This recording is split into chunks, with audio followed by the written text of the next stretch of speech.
In a small-town diner, hate started the fight, but discipline decided how it ended. You ever notice how some of the ugliest situations start in the most ordinary places? That's exactly what happened one hot afternoon in rural Tennessee, just outside a small town called Crossville. The kind of town where the same trucks park in the same spots every morning, where the diner has had the same menu for 20 years, and where a stranger is spotted the second he steps through the door. That stranger's name was Deshaun Ellison. He was 34, tall, fit, and wore nothing flashy, just jeans, a plain gray t-shirt, and a pair of old boots. To anyone else, he looked like a man passing through, maybe headed to see family. What the people inside that diner didn't know was that Deshaun had spent years serving his country in some of the harshest conditions overseas. He wasn't looking for trouble. In fact, he was just looking for a cup of coffee and a plate of food before continuing the long drive back home. But sometimes trouble has a way of finding you, especially when people judge you before they know a single thing about you. The diner was busy. The sound of silverware clinking against plates, the low chatter of conversations, the faint country music playing from an old jukebox near the corner. Deshaun walked in, gave a polite nod to the waitress behind the counter, and slid into an empty booth by the window. He pulled out his phone, glanced at a message from his sister, asking how far he was, then set it down as the waitress came over with a smile. "What can I get you, hon?" she asked. "Just coffee for now. Maybe a bacon cheeseburger, too. Extra pickles if you got them," Deshaun replied with a small smile. Simple, casual, nothing out of place. But a few tables away sat 4 men who noticed him right away. They weren't dressed like the average locals grabbing lunch. These men were a part of a biker crew, leather vests with patches, thick beards, and tattoos running down their arms. Their laughter had filled the room before, but it died down the moment Deshaun walked in. One of them leaned over and muttered something to the others loud enough that Deshaun could catch the word outsider. Another chuckled, shaking his head, while the third stared at him without blinking. Deshaun didn't react. He had been in far too many situations in his life to let a few stares shake him. He focused on his coffee when it arrived, took a sip, and kept his calm. Years of discipline had taught him how to handle tension, ignore what doesn't need attention, stay alert for what does.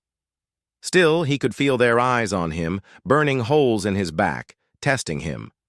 Outside, their bikes were parked in a neat row, gleaming under the Tennessee sun. Inside, their voices grew just a little louder, their laughter a little more forced, as if daring him to turn and look their way. Deshaun didn't.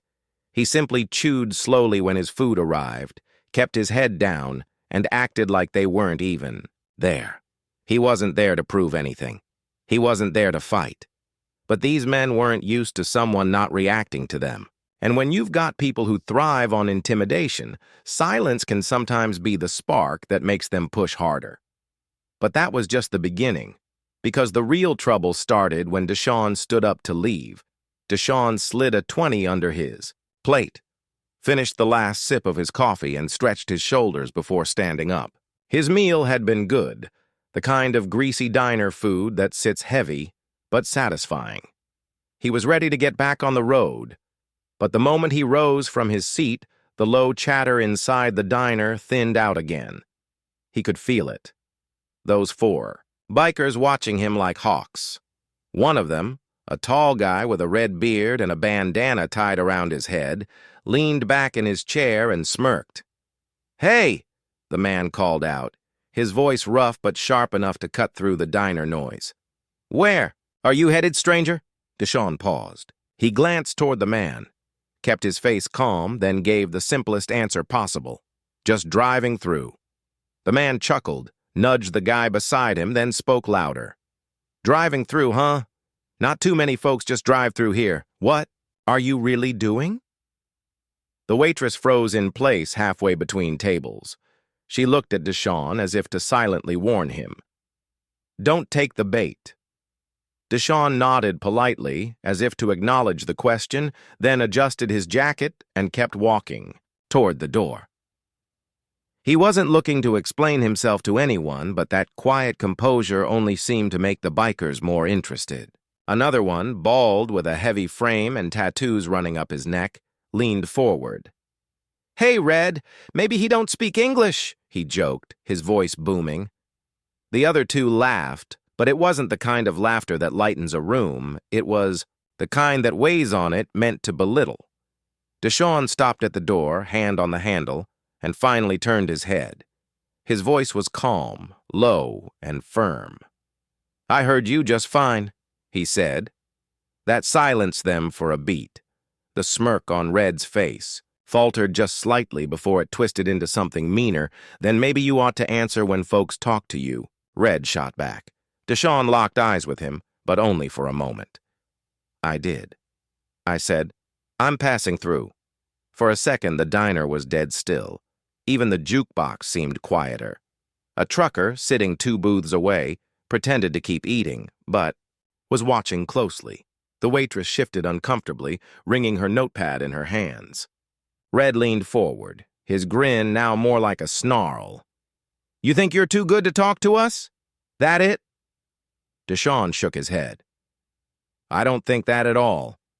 I just don't see a reason to keep answering the same question." The bald biker slammed, his hand on the table hard enough to rattle the salt shaker. "Boy, you got a mouth on you." Deshawn's jaw tightened just slightly, though he kept his tone level. "I'm not looking for trouble."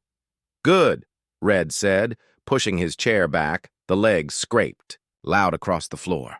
He stood, towering over the booth he'd been sitting in, his vest swinging open to reveal a chest covered in tattoos. His buddies started to stand too, one after the other, like a pack of wolves closing in.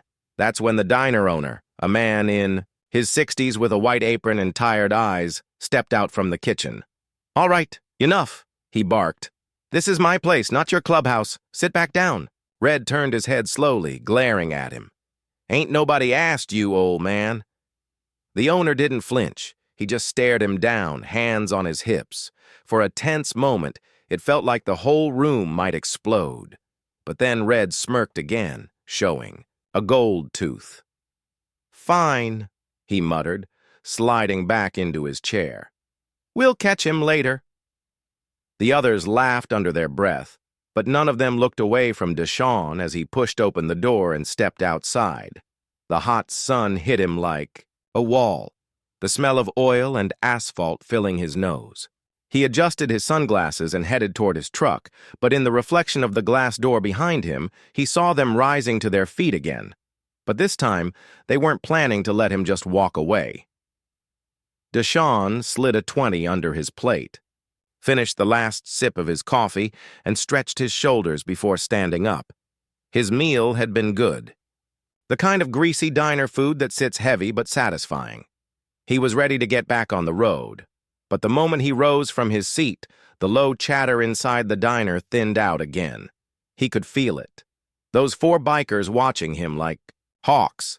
One of them, a tall guy with a red beard and a bandana tied around his head, leaned back in his chair and smirked. "Hey!"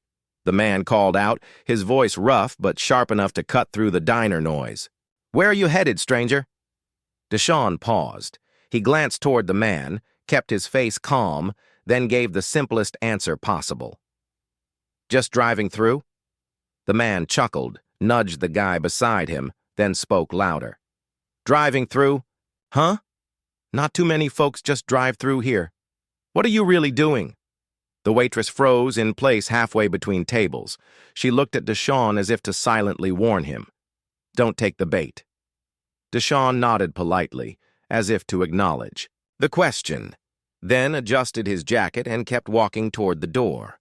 He wasn't looking to explain himself to anyone, but that quiet composure only seemed to make the bikers more interested. Another one, bald with a heavy frame and tattoos running up his neck, leaned forward. "Hey, Red, maybe he don't speak English," he joked, his voice booming. The other two laughed, but it wasn't the kind of laughter that lightens a room. It was the kind that weighs on it meant to belittle. Deshawn stopped at the door, hand on the handle, and finally turned his head. His voice was calm, low, and firm. "I heard you just fine," he said. That silenced them for a beat. The smirk on Red's face faltered just slightly before it twisted into something meaner. "Then maybe you ought to answer when folks talk to you," Red shot back. Deshawn locked eyes with him, but only for a moment. I did. I said, "I'm passing through." For a second, the diner was dead still.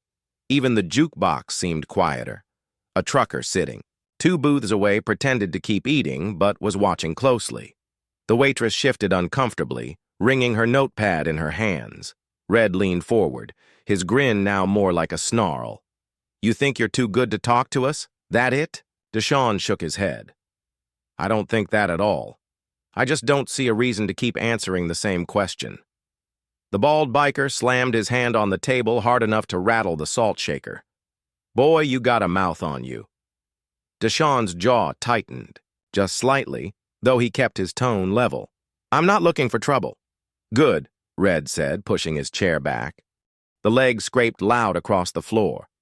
He stood towering over the booth he'd been sitting in, his vest swinging open to reveal a chest covered in tattoos. His buddies started to stand too, one after the other, like a pack of wolves closing in. That's when the diner owner, a man in his 60s with a white apron and tired eyes, stepped out from the kitchen.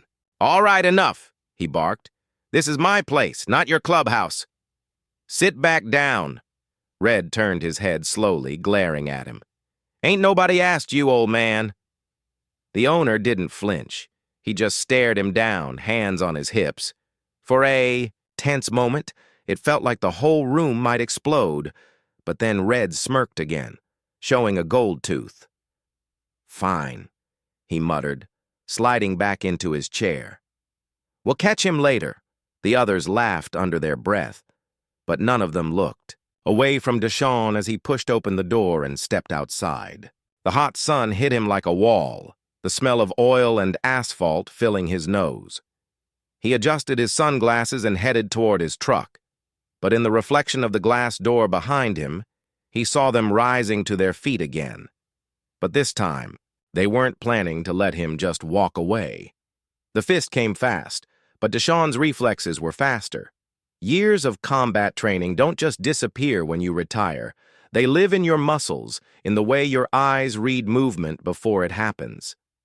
He shifted just enough, letting Red's punch graze past his cheek and slam against the truck's door with a hollow clang.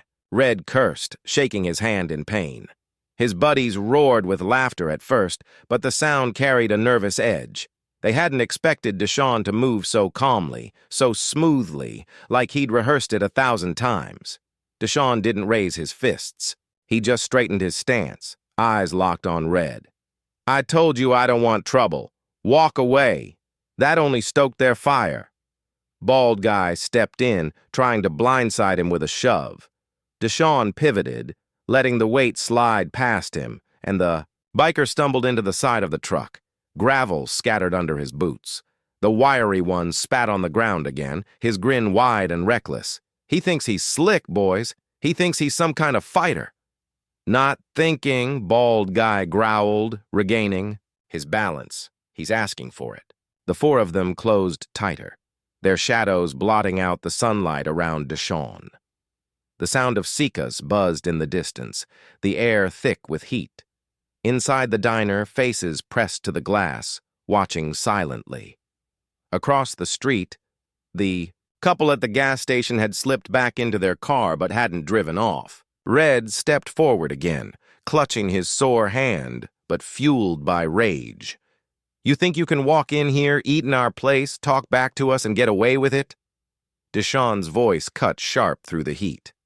"I don't answer to you." That was the moment. Things broke. Ball guy lunged, throwing a wild punch.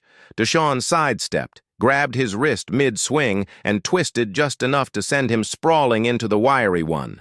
Both hit the gravel hard, curses flying. The 4th biker, a stocky man with a thick goatee, charged next. He aimed low, trying to wrap Deshawn's legs. Deshawn braced, dropped his weight, and shifted his stance. In one clean motion, he shoved the man off balance and watched him stumble forward, nearly hitting his own bike. Red barked a laugh, though it sounded forced now. Look at him dance. You boys really gonna let him clown you like that? But his crew wasn't laughing. They'd felt something in those brief seconds. Control, precision. The way Deshawn didn't swing wild or boast. He moved like a man who had nothing to prove, but everything calculated. You got lucky, Bald Guy spat, pushing himself up. No, Deshawn said, his voice calm but edged with steel. I've been trained. That landed heavier than any punch. The bikers froze, confusion flashing in their eyes. Red sneered, trying to shake it off. Trained? What are you, some kind of boxer? Deshawn's gaze didn't waver. Something like that. The wiry one wiped blood from his lip, rage overtaking caution. I don't care who you are. You ain't walking out of here without paying for that. The four regrouped, circling him tighter. Gravel crunched under their boots. The air charged with the kind of electricity that only comes before violence. Deshawn rolled his shoulders once, centering himself. He gave them one last chance. Walk away. I don't want to hurt you. Red barked out a cruel laugh, though his eyes betrayed the smallest flicker of doubt. Hurt us? Boy, you just signed your death note. The wiry one lunged first, teeth bared, fists swinging wild. This time, Deshawn didn't step aside. He caught the arm, drove his elbow into the man's gut, and spun him to the ground with practiced efficiency. The man hit hard, air rushing out of his lungs in a desperate. The stocky biker charged again, rage clouding his movements. Deshawn countered, with a quick step and a palm strike to the chest that sent him sprawling back onto the gravel. Now only Red and Bald Guy stood tall, their bravado cracking under the weight of reality. Red glanced at his men sprawled out, groaning in the dirt. He clenched his jaw, then roared as he swung again, putting all his weight into it. Deshawn ducked low, swept his leg, and sent Red crashing flat onto his back. Dust clouded the air as the leader of the pack hit the ground with a grunt. Silence washed over the lot. The Seekers hummed louder from the diner windows. Wide eyes stared. Some mouths hanging open. The couple across the street whispered frantically, unsure if they should call someone. Deshawn stood over them, not boasting, not even breathing heavy. His calm presence was more intimidating than their wild aggression. I gave you a chance, he said, his voice steady as stone. This ends now. Bald Guy stepped forward, fists trembling, but the look into Sean's eyes froze him in place. It wasn't rage, it wasn't fear. It was something he couldn't place. Controlled, unshakable discipline, the kind you don't learn in bars or biker fights. The man's hands dropped slowly to his sides. Red groaned from the gravel, clutching his ribs. The wiry one wheezed, still struggling for air. The stocky one sat up, dazed, blinking against the sun. They weren't laughing anymore, but Deshawn knew it wasn't over because men like this rarely quit after losing face in front of an audience. The air shifted for a brief second. It looked like they might back down, but pride is a dangerous thing. Red rolled to his knees, spitting gravel from his mouth. His face twisted in fury, red beard bristling like a cornered animal. You don't walk away from us, he snarled. Not after that. The wiry one coughed, finally getting his breath back, and scrambled upright. His eyes burned with humiliation more than pain. He charged without warning, fists flailing, spitting curses. Deshawn moved like water. He stepped aside, redirected the man's momentum, and planted him face first into the hood of his own truck. The thud echoed across the lot. The man slid down, onto the gravel, groaning, blood smearing on the shiny metal. Stay down, Deshawn warned, his voice even but edged. The wiry one didn't listen. He staggered back up, fists trembling. Deshawn's side pivoted and delivered a controlled kick to the man's midsection. This time, the biker folded, gasping for air as he collapsed for good. Bald Guy let out a roar. I got him. He rushed in, swinging heavy fists like sledgehammers. Each punch came wild and furious, but Deshawn kept his composure, slipping left, then right, letting the blows miss by inches. He'd been in firefights where bullets zipped past closer than that. This was nothing. Finally, Bald Guy overextended. Deshawn caught his wrist, twisted sharply, and with a swift shift of his weight, brought the man crashing down onto the gravel. A scream tore from Bald Guy's throat as pain shot up his arm. "Let go," Deshawn ordered. The man resisted, so Deshawn pressed just a little harder, enough to remind him how quickly bones can break. With a howl, Bald Guy tapped the dirt with his free hand, begging release. Deshawn let go and shoved him away. The man rolled over, clutching his wrist, moaning like a wounded animal. That left Red and the stocky one. The stocky biker grabbed a chain from his belt, letting it swing menacingly. "You think you're some kind of hero?" he spat. Deshawn glanced at the chain, then back at him. "I think you've already lost." With a roar, the biker swung. The chain whistled through the air. Deshawn ducked, stepped in close, and drove his forearm across the man's chest. The biker staggered, but Deshawn wasn't done. He hooked the man's arm, disarmed him, and sent the chain clattering onto the ground. A clean shoulder strike sent Stocky tumbling backward into the dirt. He lay there groaning, staring up at the blazing Tennessee sun, chainless, beaten in more ways than one. That left only Red. He rose slowly, panting, sweat dripping down his forehead, his face twisted between rage and disbelief. He had watched every one of his men get dismantled in seconds, but his pride wouldn't let him quit. He charged with a guttural scream, swinging with every ounce of strength he had left. Deshawn caught the punch mid-air, his hand clamped around Red's fist like a vice. The biker's eyes went wide. Deshawn stepped forward, closing the distance, and in one swift motion, wrenched the man's arm down and pressed him against the side of the truck. Red struggled, cursing, but he couldn't move. Deshawn leaned close, his voice low, steady, and commanding. "This is your last chance. Walk away right now." Red tried to spit at him, but his body betrayed him. His knees buckled under the pressure. The fight drained from his muscles, replaced with the sharp sting of reality. Deshawn released him suddenly, letting him stumble to the ground. Red rolled onto his side, clutching his arm, glaring up with hate that now looked hollow. Around them, the lot was silent, except for the labored breaths of the bikers sprawled across it. Inside the diner, customers pressed to the windows, whispering in shock.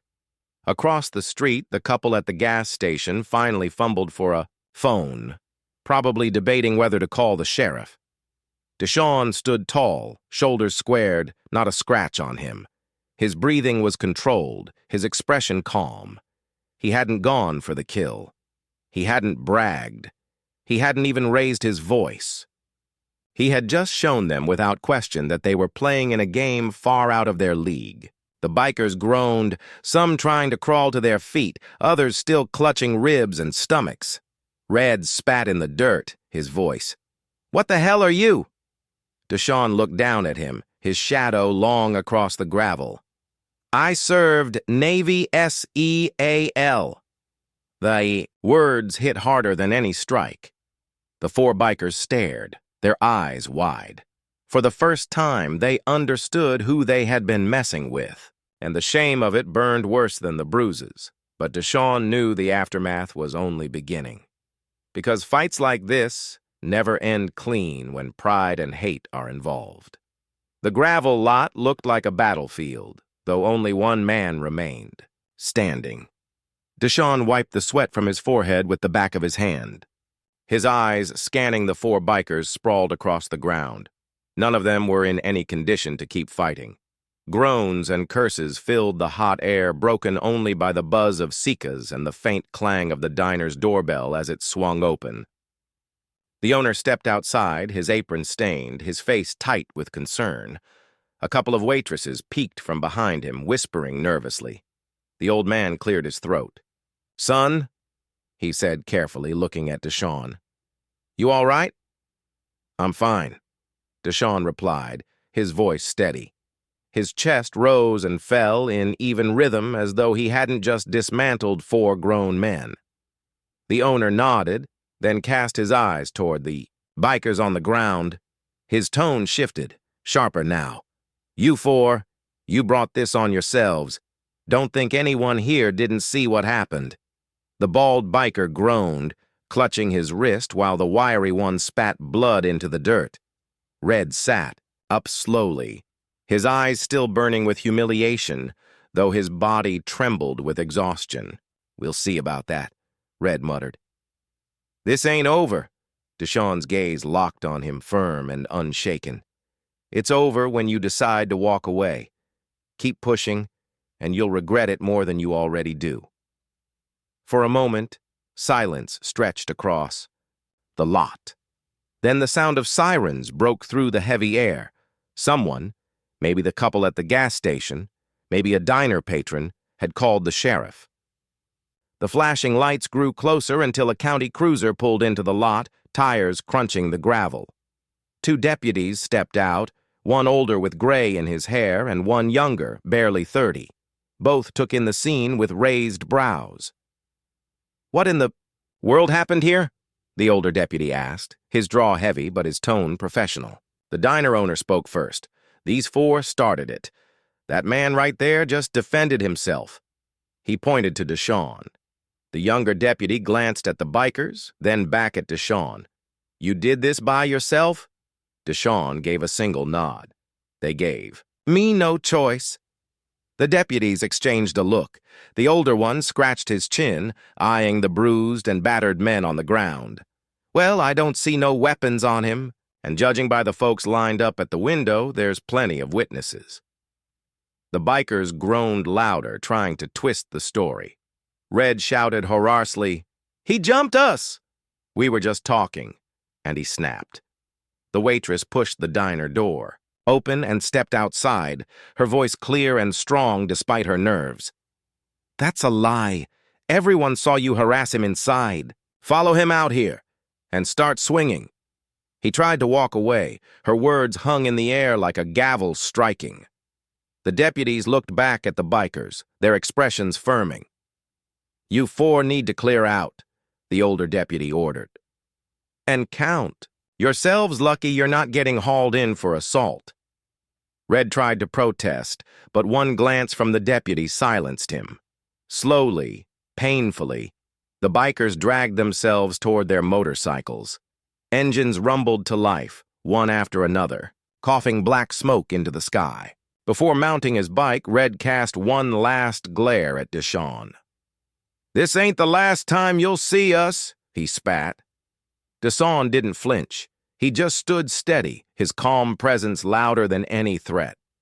"Then I suggest you learn from today before you make the same mistake twice."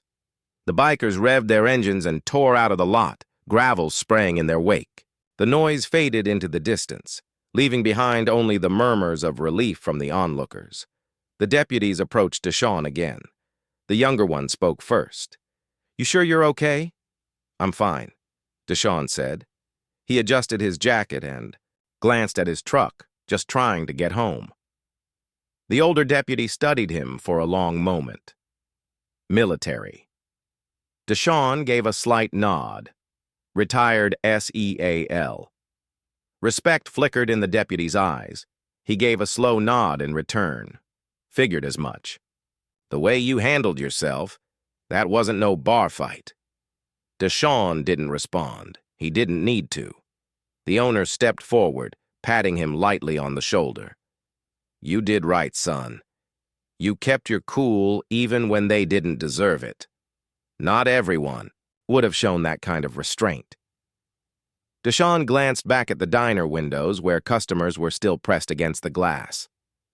"Sometimes strength isn't about how hard you can hit," he said quietly. "It's about knowing when not to." The words settled in the air, simple yet heavy. A few people nodded. The waitress smiled faintly, relief softening her face. The deputies tipped their hats, gave a few last instructions, and returned to their cruiser. Soon, the lot quieted again. The bikers were gone, the witnesses dispersed, The heat of the day pressed down once more. Deshawn opened the door to his truck, slid inside, and sat for a moment. His reflection stared back at him in the rearview mirror. Calm eyes, steady breath. He'd faced worse, much worse. But something about this was different. It wasn't just a fight. It was a reminder of what ignorance and hate could do and how easily it could spill into violence. But Deshawn knew the story wasn't finished. Not until he made sense of it himself and turned it into something others could learn from. Deshawn sat in his truck for a long moment, the engine quiet, the wheel cool beneath his hands. Out on the road, the sun was beginning to dip, casting long shadows across the hills of Tennessee. He could have just driven off without another thought. But that wasn't his way. Moments like this stick with you, not because of the fight. That was nothing new to him, but because of what it meant. 4 men had looked at him and decided he didn't belong, that he was less than them before he even opened his mouth. They didn't care about the years he had given to serve his country, the sacrifices he had made, the things he had seen. To them, he was just someone to target, someone to push around. He leaned back in the seat, staring through the windshield. His heartbeat had already slowed, his breathing even, but his mind kept replaying the faces of those men, their sneers, their arrogance, their shame when they realized what they'd run into. Discipline. That was what saved him from doing more than he had to. He could have crushed them. His training gave him that power, but real strength wasn't improving how hard he could hit. It was in choosing when not to. He thought about the younger people who might have been watching through those diner windows. What did they take from it? Did they see a man who fought back? Or did they see a man who refused to bow down, who showed restraint in the face of hate? Maybe both. As he finally started the engine, gravel crunching under the tires, he knew one thing for sure. The world didn't need more violence. What it needed was more people who knew how to stand tall without losing themselves in the process. He pulled back onto the road, the horizon stretching out before him, wide and open. He wasn't angry.